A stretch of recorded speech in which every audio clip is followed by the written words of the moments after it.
महाराष्ट्र नवनिर्माण सेनेचे राज्याचे नेते दिलीप धोत्रे यांना पंढरपूर मंगळवेढा विधानसभा मतदारसंघातून आज उमेदवारी जाहीर करण्यात आली आहे. मनसेचे नेते राज ठाकरे आज सोलापूर दौऱ्यावर आहेत.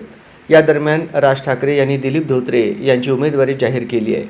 धोत्रे हे विद्यार्थी सेनेच्या स्थापनेपासून राज ठाकरे यांच्यासोबत काम करत आहेत. धोत्रे यांनी पश्चिम महाराष्ट्राबरोबरच मराठवाड्यात संघटनेचे काम वाढवले आहे.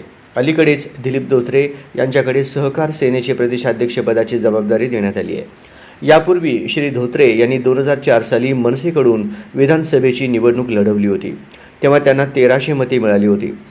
नुकत्याच झालेल्या लोकसभा निवडणुकीत महाराष्ट्र नवनिर्माण सेना भारतीय जनता पार्टीसोबत होते.